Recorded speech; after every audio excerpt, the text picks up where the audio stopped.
What's up, Raider Nation? Coming up on this episode of the Silver and Black Lair, Las Vegas Raiders edition, I'll be talking Raiders Miami as the Raiders are trounced once again for the sixth game in a row.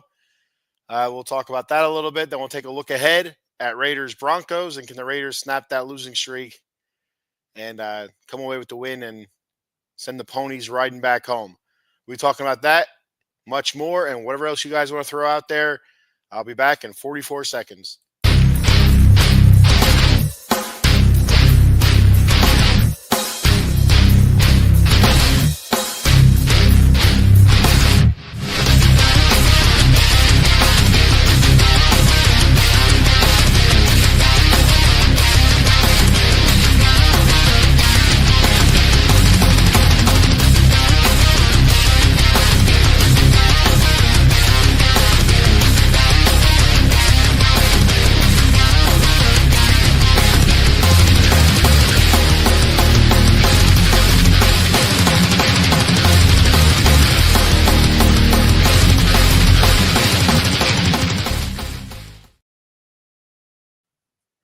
What's going on, Raider Nation?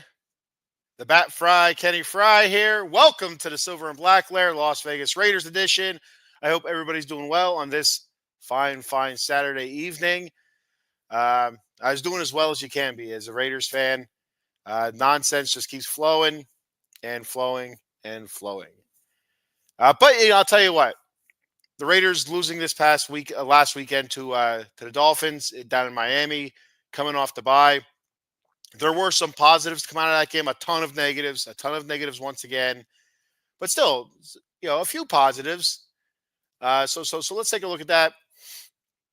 Let's start there for today. So the Raiders went down to South Beach after their bye week, kind of feeling good about themselves. Some switches there at the coaching position, and gave the Raiders fans a little bit of optimism. To be honest with you. It made you feel like, all right, maybe we'll see something positive come out of the offense here and, have a chance to actually win, even though the Raiders always struggle against the Dolphins, especially down in Miami. So not a whole lot changed, we'll say. The outcome remains the same. Points on the board basically remains the same, to be honest with you. So we'll go through this here. We'll go through the scoring summary. Raiders lose to Miami 34-19. The scoring started in the first with a 1-yard touchdown reception by Jonnu Smith from Tua.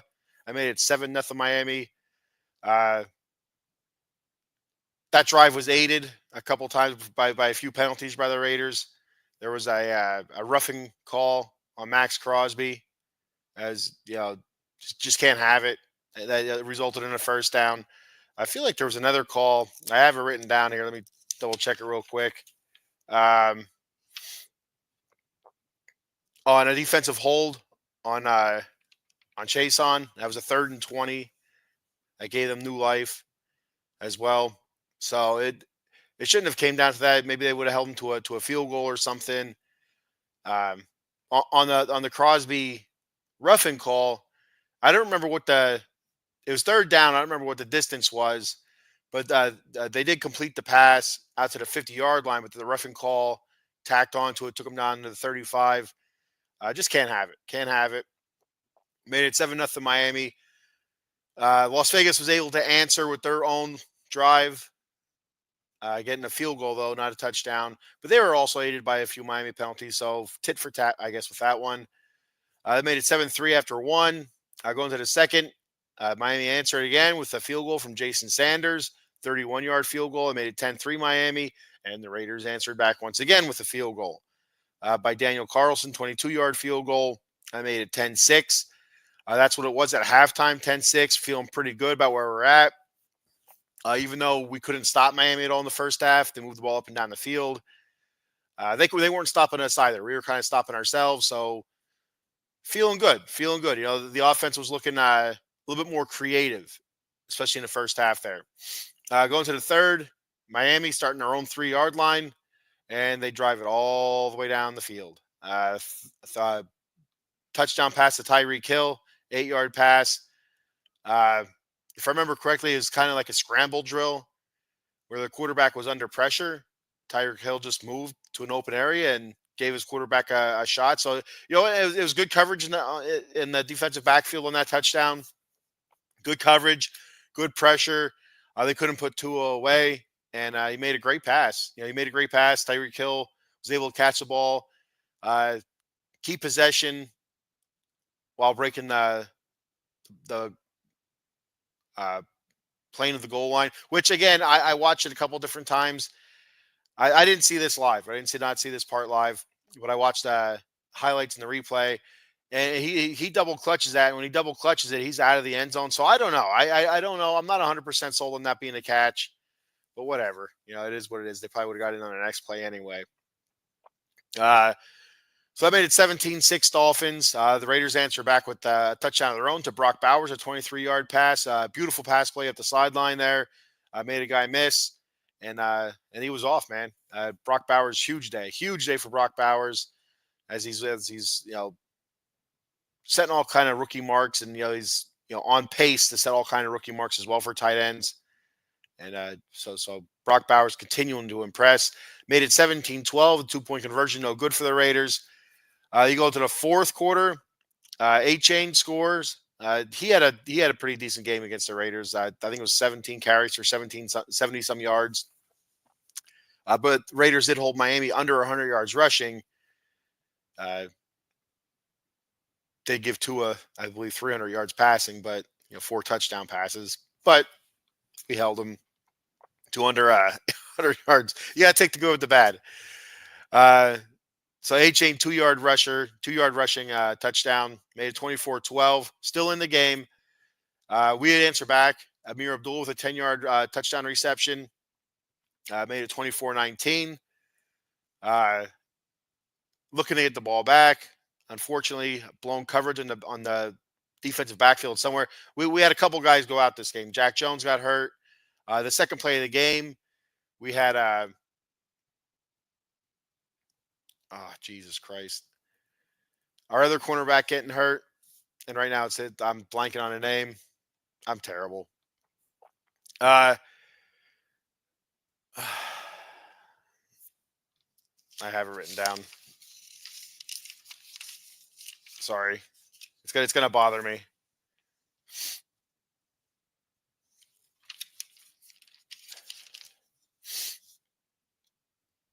Jacorian Bennett, bless it. Second play of the game, Jacorian Bennett goes down, and that really changed the way our defensive backfield was looking. We had three cornerbacks out basically. Nate Hobbs didn't play in the game at all. Then you had Bennett going down second play, and later on you had Jack Jones going down. So looking a little bit rough in the defensive backfield. Blown coverage. Jonnu Smith all by himself. Easy pass and catch and run for 57 yards. Made it 31-19.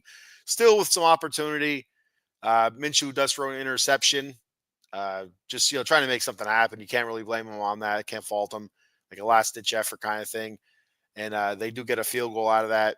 I made it 34-19. So the score looked a lot worse than it actually was, to be honest with you. And that's getting old. Saying that as well. I've said it so many different times where the games are close, either going into the fourth quarter or in the fourth quarter, and all of a sudden, a couple turnovers and the opponent scores a couple touchdowns, and we're getting blown out again. But for the most part, it was fairly close going into the fourth quarter, and even going into the last. I think it was I don't know the exact time they scored that touchdown. I think it was like 6 minutes left to go. It was still fairly close. 31-19. I know it's 2 scores, but you're still kind of in it. So looking at some Raider stats here, Minshew 30 of 43, 282 yards passing, 2 touchdowns, 1 interception, a lot of check down stuff. You don't want Minshew throwing the ball 43 times. We can't run a damn ball. 16 carries for rushing wise. I'm just lumping them all together. 16 carries for 60 yards rushing. That's a 3.8 average, and 27 of those yards came from our wide receivers on end arounds. Well, actually 24 because Brock Bowers did do one, and it was a -3, a yard rush. So 24. So you take away three carries there. That's 13 carries for 57 yards. Or no, I mean 37 yards. Sorry, math. So yeah, it's 36, 30, yeah, 36, 34 yards. I'm sorry. So yeah, it was ugly. It was ugly. Uh, Receiving wise, Brock Bowers, one of the lone bright spots, 13 catches, 126 yards. That's out of 16 targets, so that's a good percentage there. One touchdown reception. Alexander Madison, 3 carries, 50 yards. He came out of here hurt. That's or three catches, 50 yards. DJ Turner, 3 catches, 29 yards. Trey Tucker, 3 catches, 28 yards. Jacoby Myers, 4 catches, 28 yards. Robert Spillane had 11 tackles. Adam Butler had a sack and 2 forced fumbles. Uh, Tyree Wilson also had a sack, a forced fumble. And John Jenkins, our other interior defensive lineman, he had 2 tackles for losses. So there were some bright spots on defense as well, but our defense was so bad. Again, you look at it. Okay, points wise, they're holding the team down, but you look at the team stats here, and you know what? You got to give our offense a little bit of credit. Whereas in the past, the Raiders are just absolutely awful on third downs. We did a very good job on third downs and fourth downs against Miami, but our defense couldn't get off the field. We did not get off. We did not force a punt one time that whole game. Miami was 8 for 12 on third downs, 2 for 2 on fourth downs. So that makes it 10 of 14, and they also had a couple of field goals. So you figure right there's some of your fourth downs that they didn't go for, third downs that were missed, and also a couple touchdowns. I think one definitely on a fourth. I think a fourth down. I think there was a penalty on a fourth down. So they did not come off. They did not come off the field at all during the game. Miami was out there the whole time. Just 7 drives, no punts. Raiders had 7 drives as well. They did have to punt, but their third down. Raiders were 8 for 14 on third downs. That's pretty good. That's winning football. That's really good. 2 for 2 on fourth downs, very good. Just comparing the stats, and it's a close game, but you look at the final score, and it's another dick slap. First downs, Raiders 22, Miami 25. Plays 62 for Raiders, 64 for Miami. Total yards 328 for Las Vegas, 353 for Miami. Drives, again, like I said, each had 7. Passing yards 268 for the Raiders, 271 for Miami. Rushing 60 for the Raiders. Absolutely disgusting. I like that. It's 60 yards rushing. 60. It's ridiculous. It's absolutely ridiculous. 82 yards rushing for Miami, and that's not all that great either. Especially their main running back had 70 plus yards. Penalties 7 for 49 for the Raiders, 4 for 23 for Miami, and a couple bad penalties for the Raiders, just extending drives for the Dolphins. Bad penalties on defense. Time of possession 26 minutes and 48 seconds for the Raiders, 33 minutes, 12 seconds for Miami. Like I said, Raiders defense couldn't get off the field. Long drives for Miami. No punts, bad penalties. Like I said, Mad Max, the roughing call in the first, defensive holding on Chase on a 3rd and 20.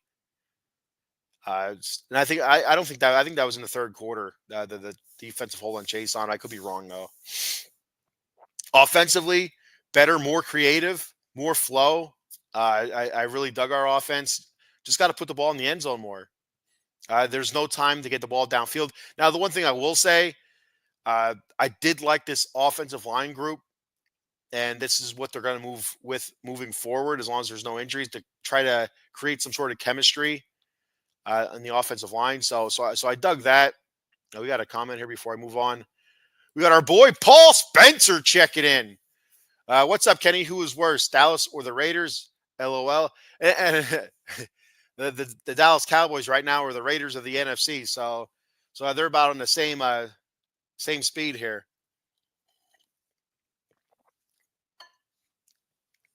So I hear that the Cowboys are going to sign Daniel Jones. They're going to trade Dak to the Raiders so we both can live in some other kind of misery. Wouldn't that be something?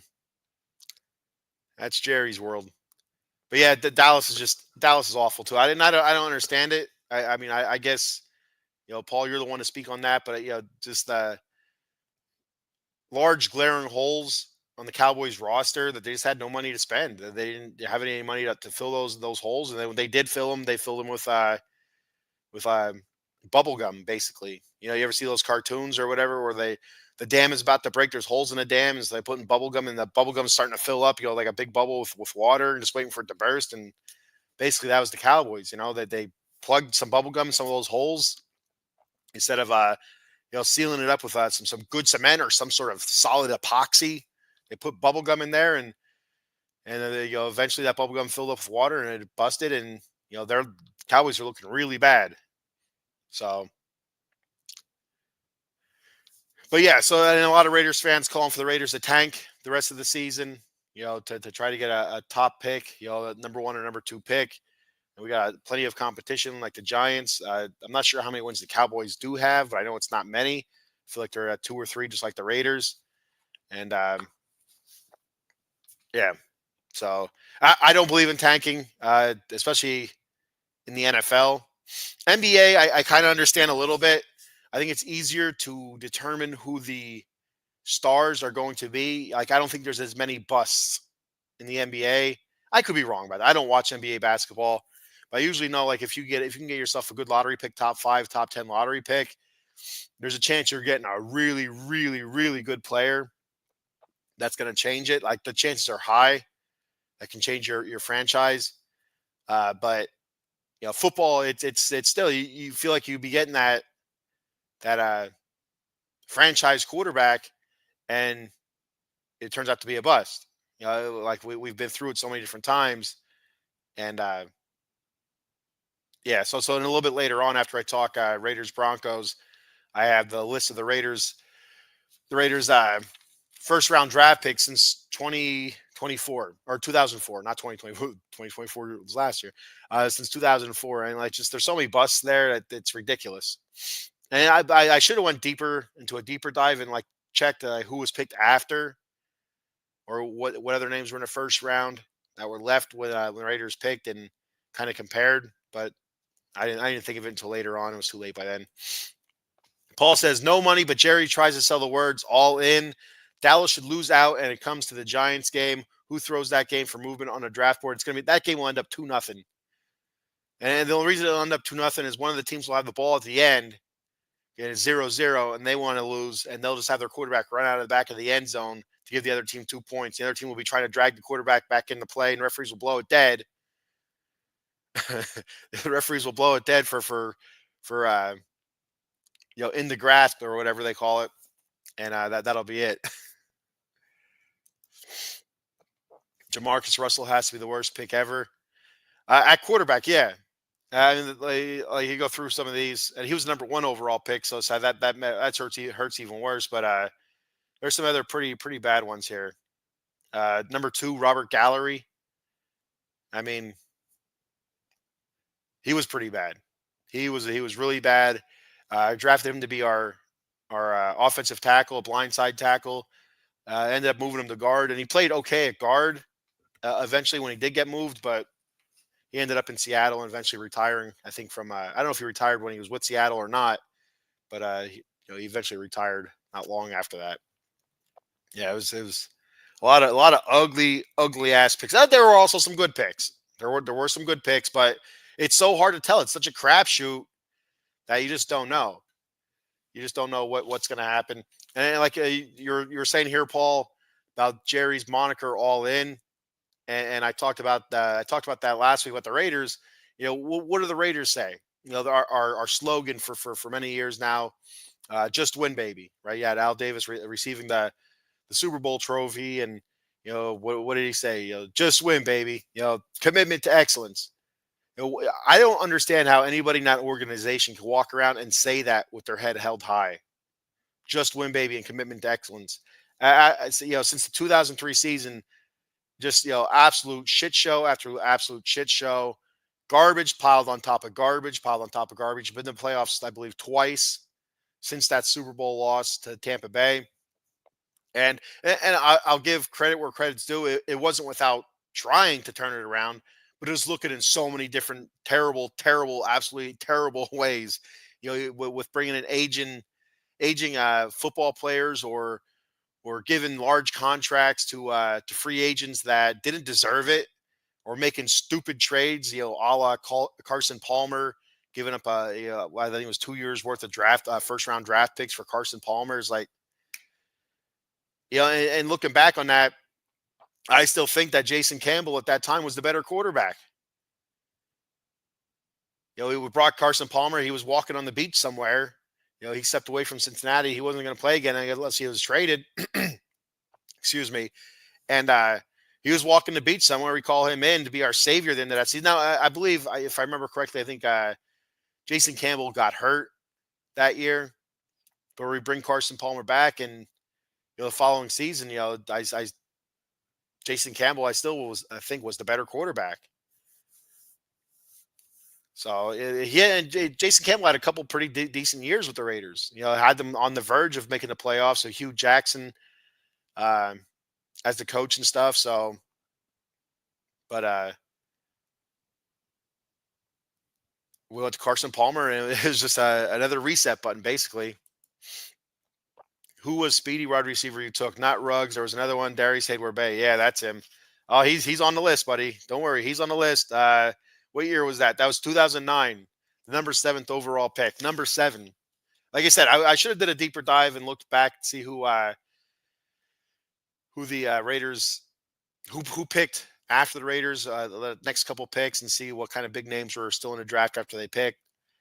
Just to kind of say we could have had this guy.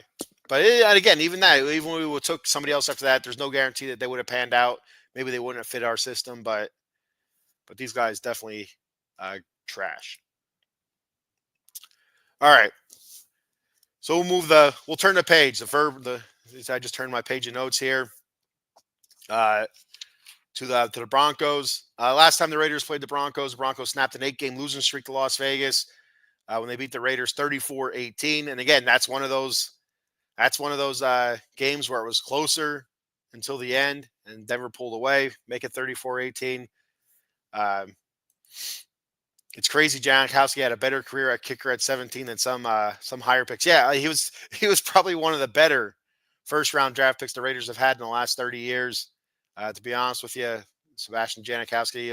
I don't remember what year was that, 98 or something like that. That was late 90s when he was drafted in the first round, and everybody really let Al Davis have it.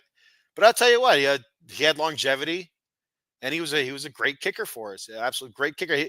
All those years, since the Super Bowl, there was one constant, two constants actually, that were positive on this Raiders team, and it was Janikowski and Shane Leckler, our field goal kicker and our punter.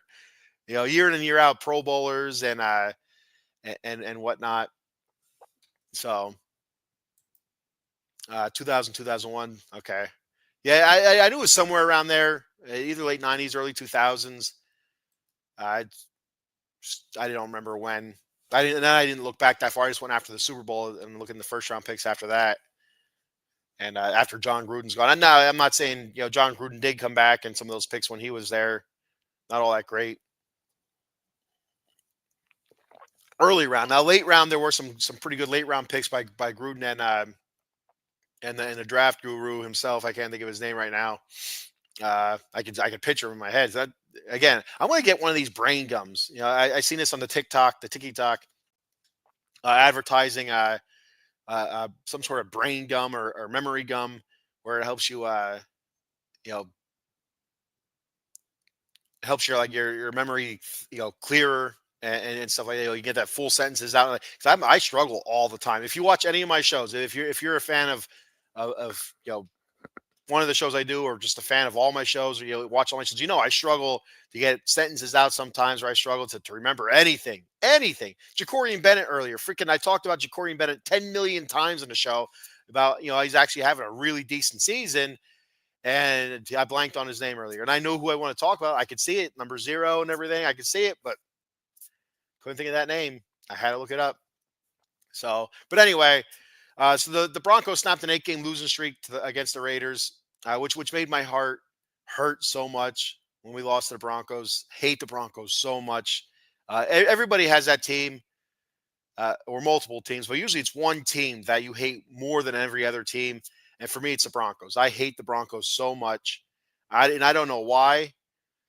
I don't know if it's horse face Elway or what it is, but I hate the Broncos. I hate the Broncos. And it's funny, as I always tell this story about my hate for Tim Tebow. Tim Tebow with the Broncos, hate Tim Tebow. And, me just messing around on the old Facebook one day. But I hate Tim Tebow. And my supervisor at the time where I used to work at says, it's like, you shouldn't hate anybody. It's like, well, I don't hate the guy. He builds hospitals and schools for orphans, for crying out loud. I don't hate the guy, but when he's wearing the Broncos uniform, I hate the guy. And I don't want him to hurt. I just want him to suck ass on Sundays. That's all. But then when he left the Broncos and became a Met, I love Tim Tebow. Hey, Tebow time. Let's pray. So that's how I work. You become a Bronco, I hate you. I don't care who you are. I'm a big Pete Alonso fan. If Pete Alonso leaves baseball and becomes a Denver Bronco, I'm going to hate Pete Alonso. So that's where I am. I hate the Broncos very much. So the Raiders still do have a little bit of a winning streak against the Broncos. The Broncos have a 4-game losing streak in Las Vegas. So still kind of hold that. Let's see if we can extend that for the Broncos, make that a 5-game losing streak, and the Raiders could snap their 6-game losing streak. And then all the Raider fans will be crying because they're supposed to be tanking, and they'll be upset. So some key injuries to talk about here. Some huge injuries. Jacorian Bennett, he'll be out for a shoulder. Nate Hobbs, he's still out with his ankle. Alexander Madison out. Zamir White out. So our top 2 running backs are out. Andre James was our starting center. Kind of lost that to JPJ, Jackson Powers Johnson. But he's questionable. And Jack Jones, he's questionable as of right now. So there is a chance Jack Jones does play. I think he was supposed to practice Friday. I couldn't find anything saying he did practice or didn't practice. So I'm not really sure. So with Jacorian Bennett out and Nate Hobbs out, and if Jack Jones is out, we're going to see some more DeCam Richardson, rookie. Sam Webb, who's been with the Raiders on and off for the last couple seasons. We might see him. So we'll see what the Raiders defense looks like without a couple of those guys. And Nate Hobbs still out is a huge bummer. And with Madison out, Alexander Madison, and the Raiders' leading rusher, and Zamir White out. Madison's out with an ankle, White with a quad.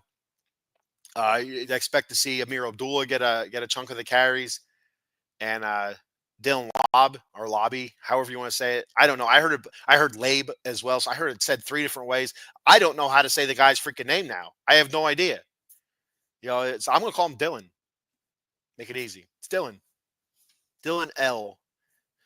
So we're going to see those 2 guys at running back. So I would expect we haven't seen Dylan Labe since I don't know which week 1 or week 2 when he fumbled the ball. I got 1 carry, fumbled it, and that was it. Bye Dylan.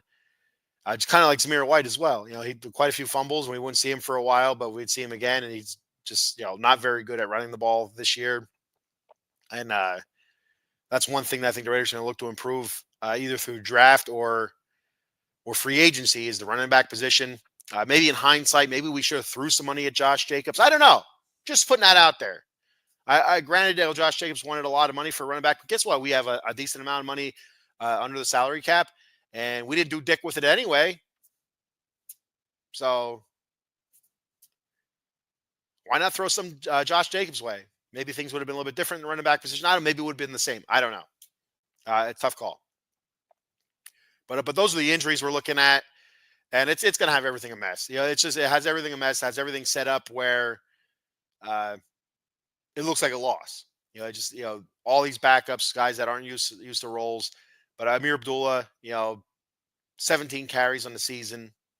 So he's not used to running. Like I said about Dylan Labe, it's the second different pronunciation of his last name. nothing for him. So you just don't know what to expect. What I do expect a lot of dump off passes to Amir Abdullah or Dylan, and that's their strong point. To be honest with you, especially Amir Abdullah. Amir Abdullah, was quoted saying, "I see he sees himself as a number one running back. Still, I don't think he's a number one. He's a third down back, which he's a good third down back. But he looks like himself as a number one, but we'll see. But he's a very good receiver out of the backfield, and Dylan Labe, him as well. When I did his draft profile back when we did draft him, that's one of the things I did mention. Terrific hands out of the backfield. He's a punt returner, kick returner as well. So I would expect Dylan Labe to get some dump off passes, and I'd expect same from Scott Turner this week, a little bit more creativeness again. So some more creativeness. I expect to see some end arounds and stuff like that, or jet sweeps, wherever the hell they want to call it. When I played, it was called an end around. I don't know why we changed it to jet sweep. I guess because it's a wide receiver carrying it sometimes, maybe because they're not a tight end, but I don't know. So yeah. In offensive line continuity, that's another thing that we need to focus on. So starting for the Raiders last week against Miami, I think this is the first time this lineup has been put out there, and they didn't do terrible. They did okay, which we'll take okay because before that was bad, and okay is better than bad. So we had Miller at left tackle, Meredith at left guard, Jordan Meredith. Awesome. He's been doing a great job. Jordan Meredith, a little bit of tackle, more guard out of him, and for an undrafted dude a few years ago, being cut from practice squads and brought back and cut from practice squads. He was on the Browns practice squad, cut from there, brought back to Vegas. Kudos to him to keep working his ass off, and it looks like he found himself a starting gig at least for the rest of the season. And he's been doing well. He's been playing well. So who knows what the future holds for Jordan Meredith? But that is one position I think the Raiders might look ahead to in the draft to fulfill again, is the guard position, which we were looking at last year, and we filled it with JPJ, even though he was a center, saying he can play guard for us. Why do that? I don't know, but it's something I did talk about. When they did draft him, I love the pick, but we just re-signed Andre James to a 3-year deal. Why draft a center, then put him at guard when his best position, the position where he made his name, was at center, and then you're moving to another position at the professional level. I don't understand it. So we'll have Miller at left tackle, Meredith at left guard, center Jackson Powers Johnson, another start there for him. I think it'll be the third in a row. Dylan Parham, who returned last week off an injury, he'll be at right guard. Which that again, I don't understand why they're doing that. Last season, he did a great job next to Miller at left guard. Why not leave him at left guard? But they're moving him to right guard. I don't know if it's because experience wise, because right next to him will be our rookie right tackle DJ Glaze, who's kind of taken over that tackles position, made it his own, taking it away from Thayer Munford. So good for DJ Glaze. Way to go. But yeah, that's the offensive line that AP said we're going to move forward with. As long as everybody stays healthy, we're going to try to build some continuity, some chemistry, and it takes time. It absolutely takes time. If we can finish the season off with these guys, I'm interested to see where they will be at the end of the season, performance wise, and how the run game looks and how the pass protection looks. Because each week, JPJ is just going to get better and better at the line calls at center. Center is such a hard position. And going from college to pro has to be a huge jump at the center position, and being able to make those calls and the speed at which you have to do it, and trying to read and recognize defensive fronts and where your linebackers are and stuff like that, where a blitz may be coming from, and trying to adjust accordingly from there, and calling it out, crowd noise and stuff. It has to be a huge step up. So I'd expect, each and every week for JPJ to be getting better and better and better. And I like his charisma. I really dig his enthusiasm, his excitement to be a Raider. And so we're going to continue watching JPJ and see what he continues to bring. But I do like this offensive line group. Miller, Colton Miller, really tough season for him, and he's coming into the season is our best offensive lineman, and this year just has been absolute garbage like the rest of it. And but he's getting better as well. So we'll keep an eye on him, see if he can return to form. And Dylan Parham earlier in the season, playing great, and then the injuries started happening and whatnot. So looking at some stats here for the Broncos. First off, a little bit tail of the tape kind of thing here. Bo Nix is the general that leads this team. He has 234 completions and 3 out of 357 attempts. That's a 65.5% completion percentage, 2,275 yards passing, 14 touchdowns against 6 interceptions. He has been sacked 18 times. He has a QB rating of 89.3, 63 rushes on the yard for 294 yards, 4 touchdowns there as well. So he does it on his feet. He does it with his arm. He's had some really big games. He's had some really bad games as well. So he hasn't found that consistent level yet. Last time out, 4 touchdown passes, I believe, against the Atlanta Falcons. So that's the guy that's stirring the pot there. I don't know. I don't know what I was going with, what kind of pun or whatever. Javonte Williams, their top running back, their lead running back, 112 carries for 447 yards, 4 yards per carry, 3 touchdowns. He also has 35 catches for 250 yards, so pretty decent hands out of the backfield as well. Receiving wise, Cortland Sutton, he's still doing his thing. 49 catches, 647 yards receiving, 3 touchdowns. Devon Vele, I don't know how to say his last name. What the hell do I Vele. How are you supposed to pronounce that? Vele. Devon, 26 catches, 281 yards, 1 touchdown. And I'm sure if I heard him, like, oh yeah, that's right. Jordan Humphrey, 27 catches, 263 yards, and he also has 1 touchdown. So those are your top receivers. Like I mentioned, Javonte Williams, 35 catches, 250 yards as well. So he's in the mix. They didn't have any real tight ends that stood out as to big pass catchers. So I was kind of looking at that. Brandon Jones on defense is their top tackler, 74 tackles, 49 of those solo. Sacks wise, they have a couple, pretty decent sack guys here. Nick Bonito, 9 sacks.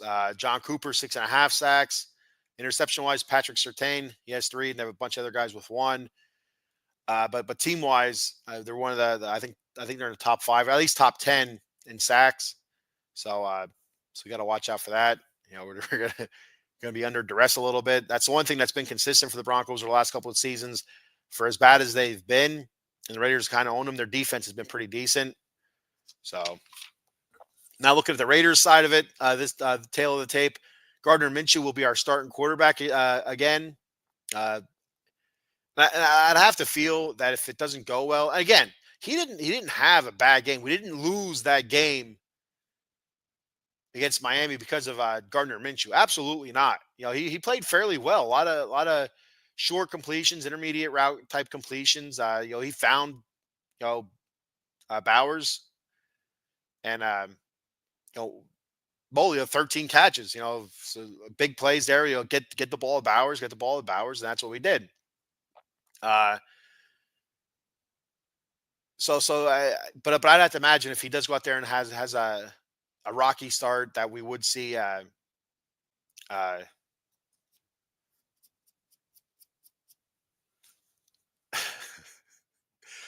can't think of his name. I give up. But anyway, Desmond Ritter. There it is. So it takes me a second.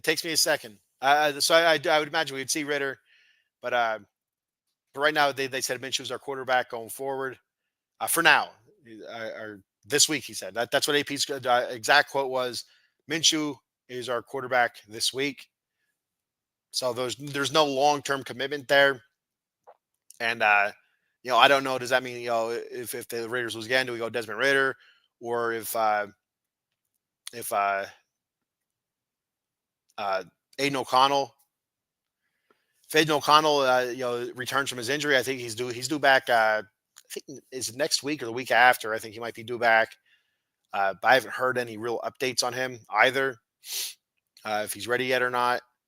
So, if he comes back, does he automatically go back into the starting role? I don't know. I don't know what we're doing there. So, rushing wise, our leading rushers right now, because the other two guys are out. Our leading rushers, Amir Abdullah, 17 carries, 82 yards, 1 touchdown. He also had 17 catches for 76 yards and a touchdown. Our leading receivers, Brock Bowers, 70 catches, 706 yards, 3 touchdowns. Like I said, he's on pace to break the receptions record for tight ends, which was set last year by Sam Laporta, and also the receiving yards. He's on pace to break that, which was set by Cowboys tight end Mike Ditka, which was set back in many moons ago. So he's on pace to break that as well. And he also has 3 touchdown receptions. Jacoby Myers, 43 catches, 458 yards receiving. He also did miss a couple games earlier this season, so that skews his stats a little bit. But he's been having a pretty solid season there. 2 touchdowns. Trey Tucker, 28 catches, 285 yards, 1 touchdown. Like to see him more involved. And Michael Mayer. Michael Mayer came back last week. Played for the Raiders, started, and I thought he looked good. He looked good in a blocking game. He only had 1 catch. They threw to him 3 times. I feel like he had a drop as well, but I could be wrong. And I think they missed him in the end zone one time where he was open, and I can't remember if it was a bad pass or it was deflected. I don't remember. Imagine that. So yeah, but let's get Michael Mayer, a little bit more involved here too. He's coming out of Notre Dame, great blocking tight end, but also a very good pass catcher, and that's one thing we haven't used him for, right? We haven't used him for any of his pass catching abilities. Let's get him involved a little bit more. So leading our team in tackles right now, Robert Spillane, 97 tackles, 57 of those solo. He also has a sack. Sack wise, Crosby, 6.5 sacks. Tyree Wilson and a couple other guys with 2 sacks. Max Crosby, Mad Max, our best player on the team. Where has he gone? Last 3 games in a row without a sack. I understand the whole high ankle sprain thing and injured and whatnot. And if he can't play at the same level, get his ass off the field. Get his ass off the field. And I don't want to talk ill of Max Crosby because he has been our best player for the last couple seasons. But here's another guy. A shit ton of talk coming into the season. He didn't win the Defensive Player of the Year. I think he only had like 1 vote or whatever it was, kind of stuck in his craw. He was pissed off about it. He said, time to go back to work or whatever. And, for the most part, he hasn't shown up this season. 6.5 sacks. Okay, that's nice. He's on pace to have double-digit sacks again. Okay, but nothing. There's no huge plays out of Max Crosby this year. There's nothing, to really go back and points like, oh, there's Mad Max doing Mad Max things. He'll get an occasional pressure and stuff like that. Like the sack we had against the Dolphins, I don't remember if it was a Butler sack or if it was a Tyree Wilson sack, but that was caused by Max and his pressure.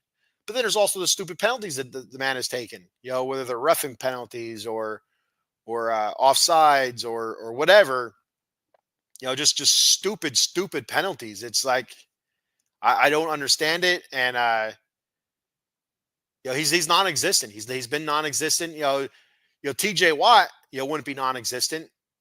The Bosa brothers, they make their presence felt, especially, in big spots. Those are you hear, you got to watch out for this guy. I'm not hearing that this year about Max Crosby. The dude disappears, during big spots. You need a big sack, or you need a big pressure, or you need to get your hand on a ball and the quarterback's in the pocket. No Max this year. So that's another thing that's extremely disappointing. And just looking back at our defense, Patrick Graham's defense here, that was the one thing that we were really banking on this season was this Patrick Graham defense. And granted, there's been a ton of injuries, especially even before the season started. But still, it's no excuse, no excuse at all. Especially you look last week against the Dolphins. We had a bye week. a bye week going into that Miami game, and our guys were out of position so many different times. Again, injuries, I get it, but still, no. They're all those players are in the same meetings. They're all the same practices. They're not getting the same reps, but they're still there. There's no reason to be out of position. There's no reason to be looking lost, and that's what they look. They look like. The defense looks vanilla, and it looks bad. And if any Raider fans worried about Patrick Graham leaving to get a head coach job, I won't worry about that now. Last season, okay, yeah, but not now. If I'm an organization looking for a head coach, a defensive head coach, I'm not looking at Patrick Graham. So to do look at the shit show you put out there this year, I don't think so. So I wouldn't be surprised. I don't even know if the Raiders should bring Patrick Graham back. I think it's a 1-year deal for him this year. I think I could be wrong, but I don't even know if if I'd bring him back. The hell with it. Like what is he giving us now? Last year, one great season as a defensive coordinator. A shit ton of promise. But you go into this season and it's just been garbage after garbage after garbage. So, and again, you look back at early season with the turnovers, defense is out there a long time. But I don't give a shit. I don't care. Defense out there a long time or not, you got to make the plays. You have playmakers. You have guys that talk so much. And this is the one of the things that pissed me off. Now I'm getting wound up now. This is one of the things that pissed me off about AP. And I wanted AP as the coach. And I still want AP as the coach. I don't think AP should be fired after one season. I really don't. If you go that route, who knows what you've given up, what you've lost. I think he should get at least 2, maybe 3 seasons to see what he can develop into. Because you look at Dan Campbell. Did Dan Campbell have a great season first year with the Lions? No, he did not. They let him continue coaching through a few seasons and work through those bumps. They'll work through those mistakes, work through those growing pains, and look where the Lions are at now. I mean, you can't just fire the coach after one season. He's a brand new head coach. This stuff is going to happen with clock management or bad game management or whatever. That stuff's going to happen. He's going to work through it. They're called growing pains for a reason. Growing through them. You got to let the man grow in the position. You can't just dump him right away. It's stupid. We're right back where we started then again, square one. So I just the whole nonsense. They'll fire AP after one season. It's just stupid. It's stupid nonsense, and you have to give him more time. You can't count the interim thing.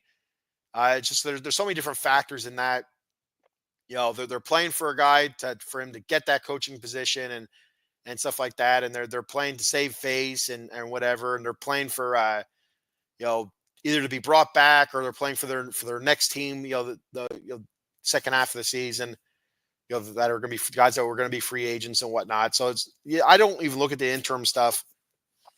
But yeah, you can't fire. But getting back to what pissed me off about AP, all the shit talking he did in this offseason. The bullies, we're going to bring back Raider football. We're going to be the bullies. Ground and pound. It's just talking. That's all it was. That was the best thing the Raiders did all year was talk, and then we stuck our foot in our mouth. That's all it led to. That's all it led to. All the talk this offseason. We're becoming the bullies of the AFC West. The Jordan rules apply for Patrick Mahomes. Oh boy, garbage, straight garbage. It would have been better off if AP just would have shut his mouth and worked. But no, he was too busy out there giving quotes to the press and giving bulletin board material to other teams. That's all it was. It's a lot of shit talking. Instead of focusing on his job, what he has to do, he was too busy worrying. Hey, Raider football's back. Yeah, no, it's not. It's not. It's ground and pound. Nope, not going to happen. It's not. It's 3 yards in a cloud of dust. It's not 3 inches in a cloud of dust or negative 3 yards in a cloud of dust. That's not what it is. So this offseason, if AP's still around, which I do think he should be, AP, a word of advice: shut your damn mouth and get to work. That's my word of. And I'm pissed off now. I'm getting angry. I'm getting irritated. I'm going to calm down. Going to calm down. When I do these shows, these Raider shows, I should have like some. I should have a cup of chamomile tea and some incense and meditate, stuff like that. But we ain't got time for that shit. All right. So moving on again, because I'm getting all worked up. I'm starting to sweat here because I'm getting mad. So some things to look for against Denver here. Denver, they have 36 pass completions of over 20 plus yards. So that's one thing to watch. They do get some decent sized chunk plays.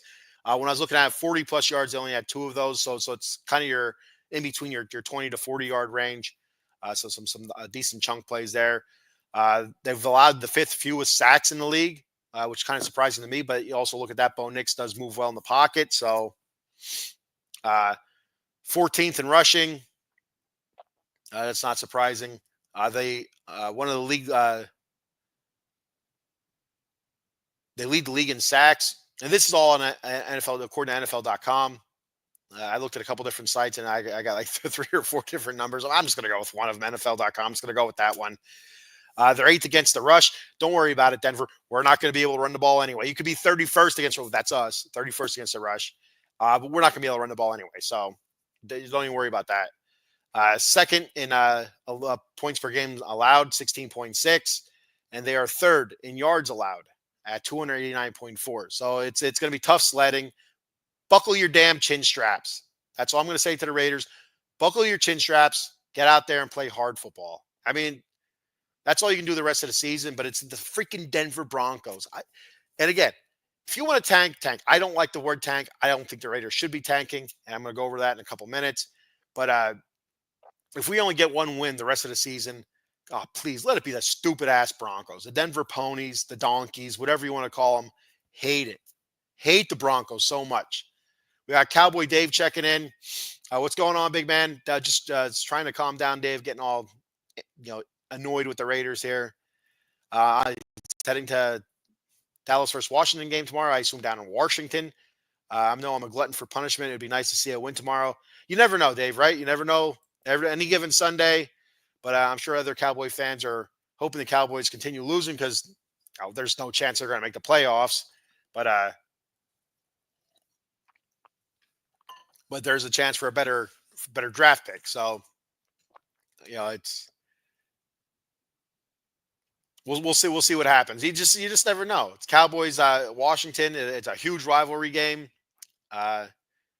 It's in Washington. I don't know what the weather's going to be like there, but I hope you have fun, Dave. I hope you have fun, and don't say the Redskins. You could say the Redskins. I maybe they missed the name Redskins. I don't know.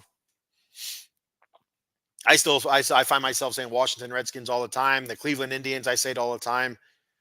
I don't know. It's what happens when you get old. So prediction time for the Raiders versus Broncos. And I'm going to do it the same way I did it last week. I think I don't remember what I said last week for the Dolphins Raiders, but I did two predictions. I did Homer prediction and I did realist prediction. Dave says weather-wise 56 degrees. That's pretty nice. That's nice. So you'll have good weather there. As long as I assume there's not going to be any rain in the forecast. 56 degrees is comfortable. So that's. Is it an afternoon game? Is it early afternoon, late afternoon game? I don't think it's a night game. Sitting in the end zone. Oh, there you go.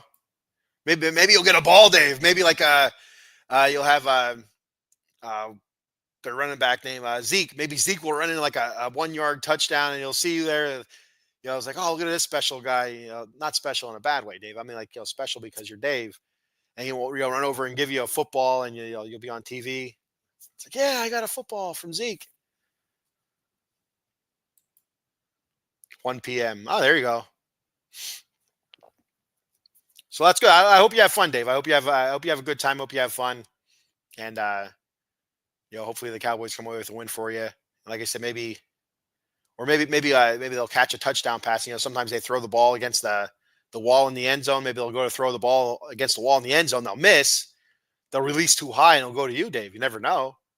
Or they'll spike in the ball. Hey, keep your eyes open, Dave. You might get a football. Hopefully there's a lot of scoring so you get many chances. All right, so finally, the last thing I want to talk about with all this tanking stuff was Raider draft picks. Now, there's no guarantee. If you tank, there's no guarantee you're going to come out with a great pick anyway. You could think it's a great pick all you want. Oh, we got a top 5 pick. We're going to get a franchise quarterback. It's not guaranteed. And we should know this by now. That's why I say I hate the tanking thing, because you just don't know what you're getting anyway.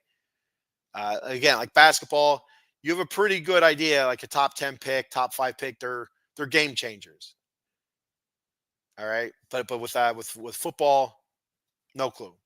It's still a crapshoot. So I'm going to go over, since 2004, all the Raiders' first round draft picks, and you can kind of guess as to what's what here.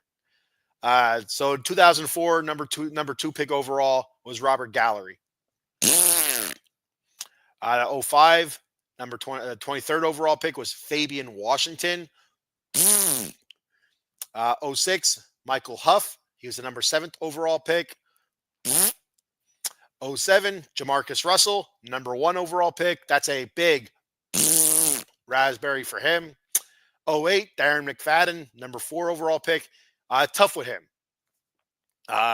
You could say he was a bust.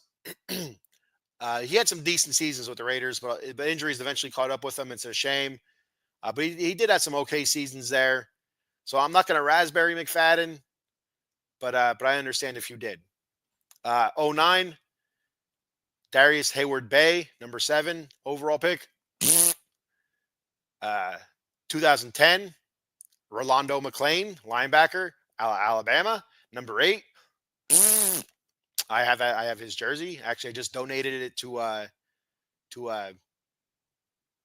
it's not the Salvation Army. It's a clothing clothing company that collects clothing for the needy and stuff. So there's gonna be some needy person out there wearing a sweet Rolando McClain Raiders jersey from China. So 2011, no first round picks. 2012, no first round picks, and that would be due to I believe, if I'm correct, that'd be the Carson Palmer years.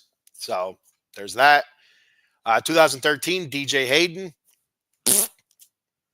2014, Khalil Mack. Good pick. Traded him away. Generational talent. That's the guy that I said when it happened, I was extremely angry. Generational talent, potential future Hall of Famer, and you trade him away. Trade him away like he was nothing to the Bears. It still pisses me off to this day. Still pisses me off. 2015, Amari Cooper, number 4 overall pick. Had some okay seasons with the Raiders, but again, traded away, so we don't know long term wise what he would have been. Did he live up to the number 4 overall pick? I'd say no. Did he live up as a first round pick? Maybe. So I'm not going to raspberry Amari Cooper.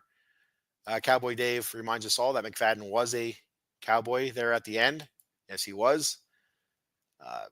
Didn't do a whole lot for him, but I guess he was more of a backup than anything.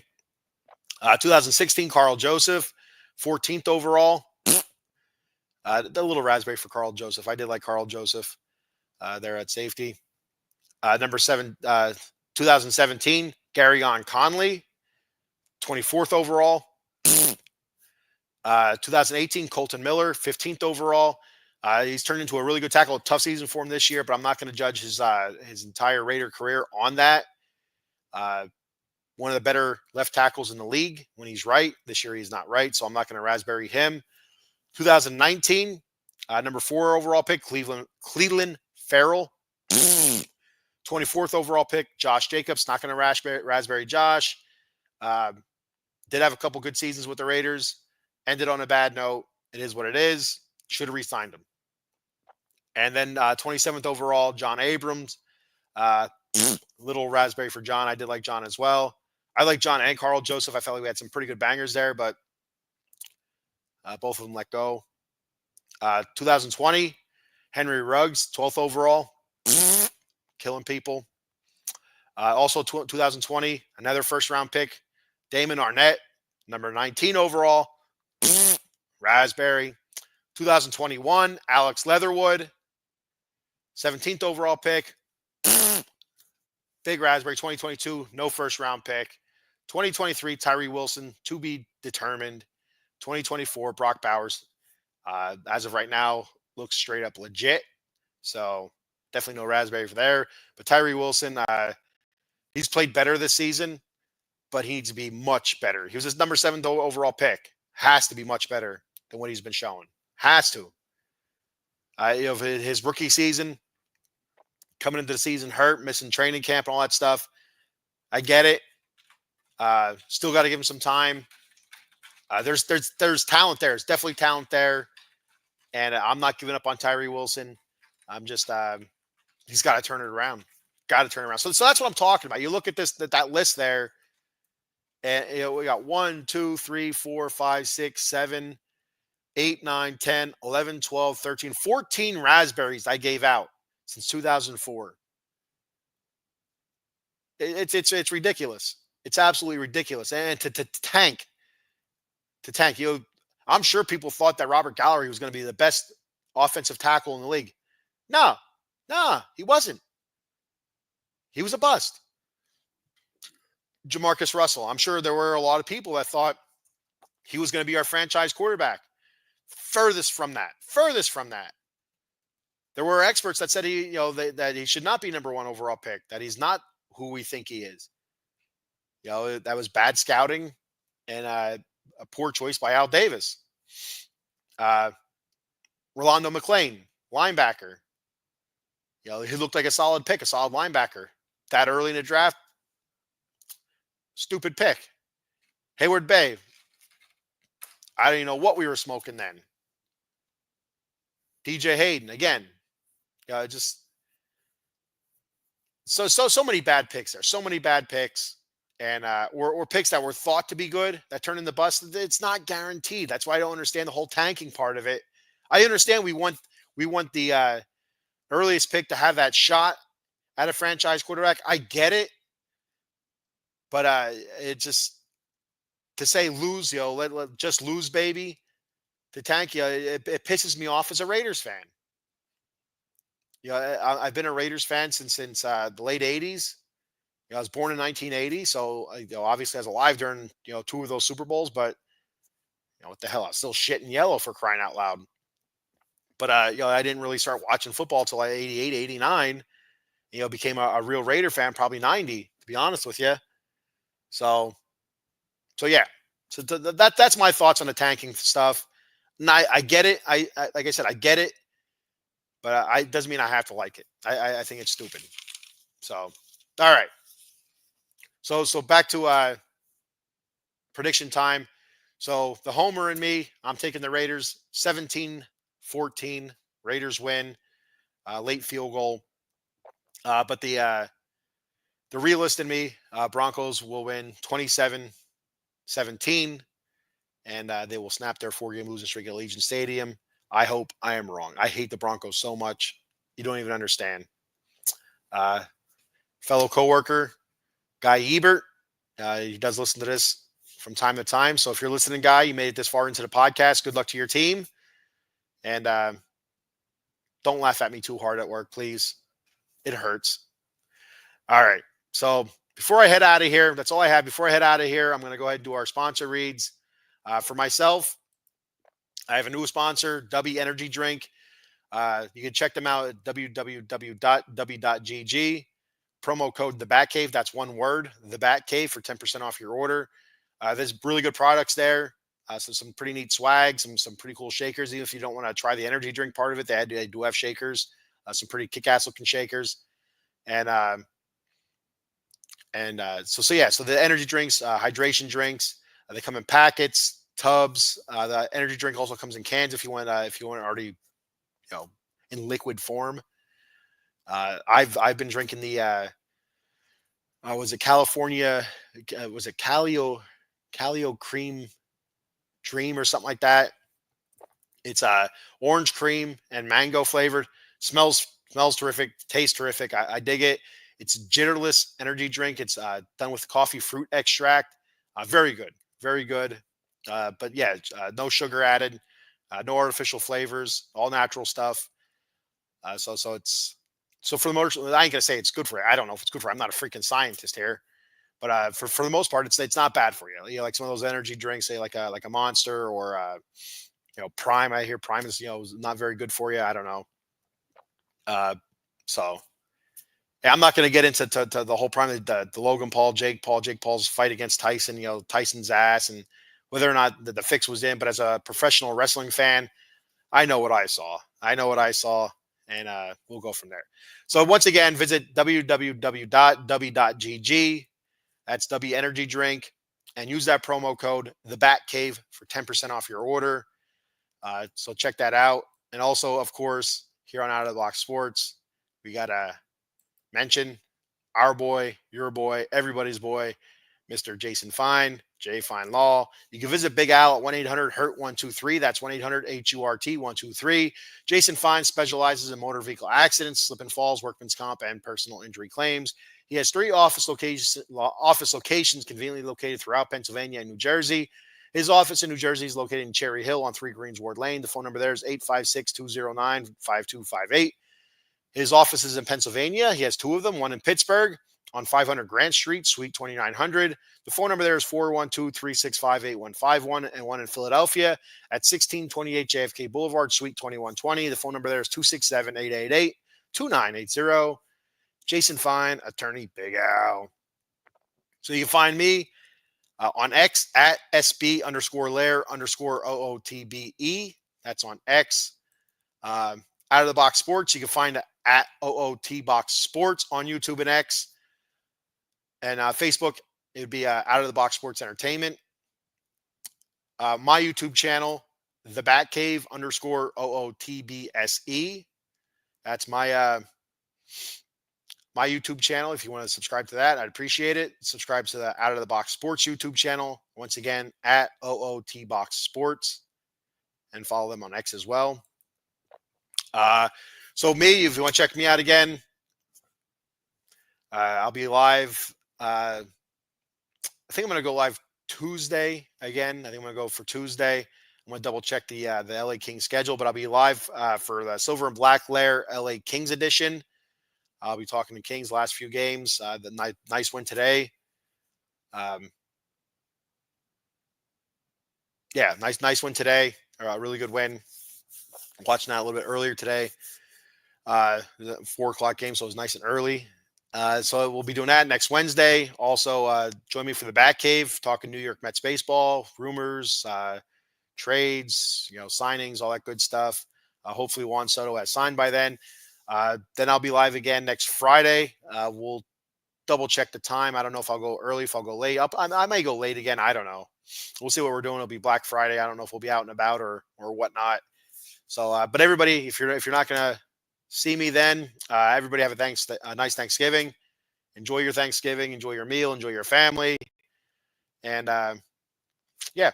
So until then, let's beat those Broncos asses and continue that losing streak for the Broncos in Allegiant Stadium there in Las Vegas. I got one more comment. Evan checking in said Danny Dimes on his way. Don't worry. I'd take Danny Dimes over Gardner Minshew. And not that Gardner Minshew has he didn't play terrible last week, but I'd take him. I'd take Danny Dimes over Minshew, but I'm not going to give Danny Dimes the money that he wants. Whatever price tag comes with him with being released from the Giants. I don't know even how it would work. Was he released by the Giants yet, or I know they pretty much made it sound like he wasn't playing for the Giants ever again. I did see the clips of his press conference there. He was thanking people and stuff like he was going home, but I don't know if he was officially released or not, and what that would cost the team to sign him. I don't know.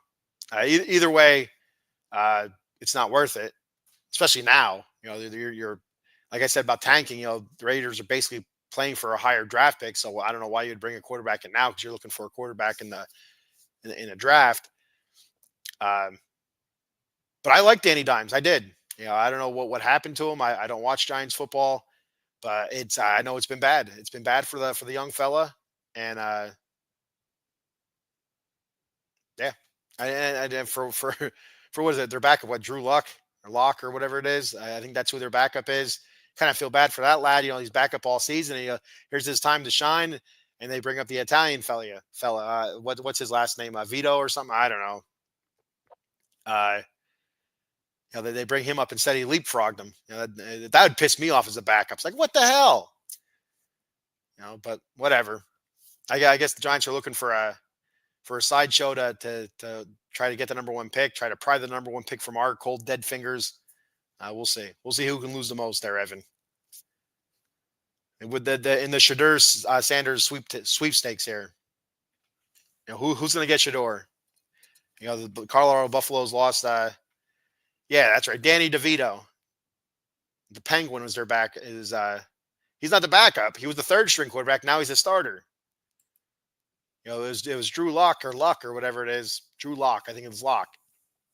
That was the actual backup, the number 2 on the depth chart, and now he's still the number 2. Number 3 leapfrogged him. So I don't know if there's some kind of incentive they don't want to pay him, they don't want him to play. I don't know. But yeah, they got Danny DeVito playing quarterback for him again. He was exciting last year for a game or two, but then you kind of seen what he really was after teams got film on him. So I suspect that it's not going to go well for Danny DeVito, just like it did not go well for the Penguin in Batman Returns. If you know, you know. All right. So that's all I have for today. Thank you, everybody, for checking the show out. Thank you for your comments, and I will see you guys later. I'm going to say it. I end my show the same way every time. And like I said, it pisses me off that these are our slogans, and then this is how we've been playing for 20 years, 20 plus years now. But I'm going to say it. Go Raiders and just win, baby. See you guys next time.